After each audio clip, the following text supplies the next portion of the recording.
तपाईं 5 सिटे, तपाईं 1 सिटे, तपाईं 2 सिटे भन्दै सार्वभौम संसदको अपमान गर्ने काम भइरहेको छ।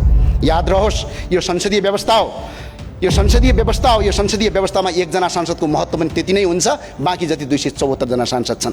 हामी जनताका जनप्रतिनिधि हौँ, कसैको दया र निगाहमा यहाँ आएका होइनौँ। हाम्रो कर्तव्य सत्य कुरा बोल्ने हो। कसैले कसैलाई कति समर्थन गर्छ, कसको पक्षमा कति सांसद छन्, कसको सरकार छ, कसको जनमत छ, कसले कति साइबर बुलिङ गर्न सक्छ, त्यो विषयवस्तु हामीलाई कुनै महत्त्व छैन। तर स्पष्टका धारणाका साथ हामी सत्य एक्लै भए पनि खडा हुन्छौँ। असत्यको फैसला भेटले होइन, प्रमाणले गर्छ सत्यको फैसला। सम्माननीय सभामुख महोदय, सत्तापक्षका सांसदहरूको अभिव्यक्ति मैले सुनेको छु। तपाईँ 5 सिटे, तपाईँ 1 सिटे, तपाईँ 2 सिटे भन्दै सार्वभौम संसदको अपमान गर्ने काम भइरहेको छ। याद रहोस्, यो संसदीय व्यवस्था हो, यो संसदीय व्यवस्था हो। यो संसदीय व्यवस्थामा एकजना सांसदको महत्त्व पनि त्यति नै हुन्छ, बाँकी जति 274 जना सांसद छन्। त्यो भए हुनाले संसद सङ्ख्याले चल्ने होइन, विधिले चल्ने हो। संसद नीतिले चल्ने हो। संसदको सङ्ख्या महत्त्वपूर्ण केवल सरकार बनाउन, सरकार टिकाइराख्न, सत्ताको गोटी बन्न मात्र काम लाग्छ। त्यो भएर सम्माननीय सभामुखले यो सार्वभौम संसदलाई अपमान गर्ने, पटक पटक इतिहास पल्टाएर हेर्नुहोस्। हाम्रो इतिहास के थियो एकछिन पल्टाएर हेरौँ त, छातीमा हात राखेर जम्मा 3 वर्ष अगाडिको इतिहास हेरौँ।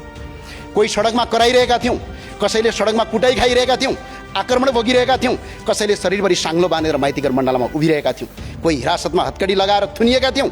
तर आज सत्ताको हुर्मत लिने केही मन्त्रीहरू हिजो त्यही सत्ता राज्य सत्ताको छत्रछायामा हुर्किँदै राष्ट्रघाती एमसी पास गराउन सघाउँदै हामीमाथि आक्रमण गर्न आक्रमणकारीको सहगोत्री थिए। र सम्माननीय सभामुखले हिजो संसदमा झन्डै त्यतिखेर सरकारको पनि 2/3 थियो, बहुमत थियो। त्यो सरकारले हाम्रो कुरा सुनेन, प्रतिपक्षलाई अपमान गर्यो, सांसदलाई अपमान गर्यो। त्यसको परिणामस्वरूप भदौ 24 र 23 को आन्दोलन भयो। त्यो सरकारको संसदको बहुमत केही काम लागेन, हेलिकप्टर चढेर भाग्नुपर्ने दिन आयो सम्माननीय सभामुख महोदय।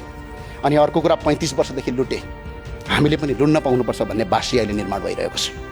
35 वर्षदेखि तिनीहरूले लुटेकै कारणले गर्दा अहिले जनताले जनमत परिवर्तन गरेका हुन्।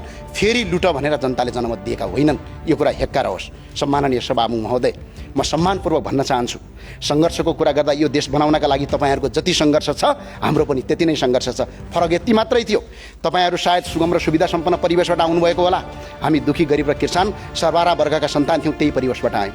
तपाईँहरू टेलिभिजनभित्र, चिल्ला स्टुडियोभित्र बसेर, एसी रुमभित्र बसेर आफ्ना विचार राख्नुहुन्थ्यो होला। हामी सडकमा उभिएर आफ्नो आवाज उठाउँथ्यौँ। तपाईँहरू सामाजिक सञ्जालमा स्टाटसबाट देश बदल्ने सपना देख्नुहुन्थ्यो होला। हामी लाठी भाला र साङ्गीतिक आक्रमण भोग्दै गिरफ्तारी र दमन सहदै परिवर्तनको आवाज उठाउँथ्यौँ।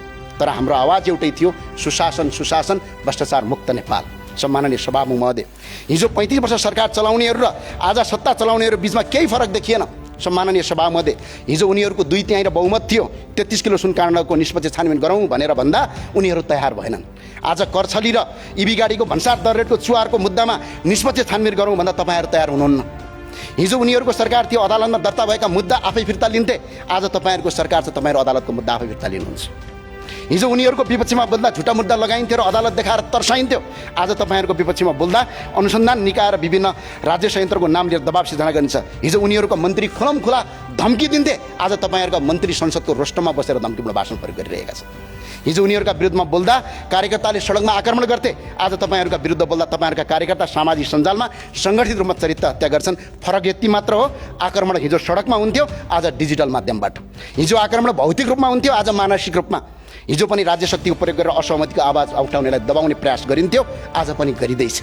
हिजो पनि आलोचकलाई शत्रु ठानिन्थ्यो, आज आलोचनालाई विकास विरोधी ठानिन्छ। फरक के रह्यो तपाईँ र उनीहरू बिचमा?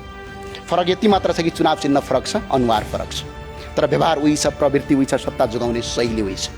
जनताले अनुहार परिवर्तन, शासन शैली र संस्कार परिवर्तन खोजेका हुन्। दुःखको कुरा, अनुहार फेरिए पनि व्यवहार फेरिएको देखिएन। त्यसैले प्रश्न सत्ता परिवर्तनको होइन, प्रश्न शासनको चरित्र परिवर्तनको हो। अनुहार फेरिएर मात्र पुग्दैन, व्यवहार फेरिनुपर्छ।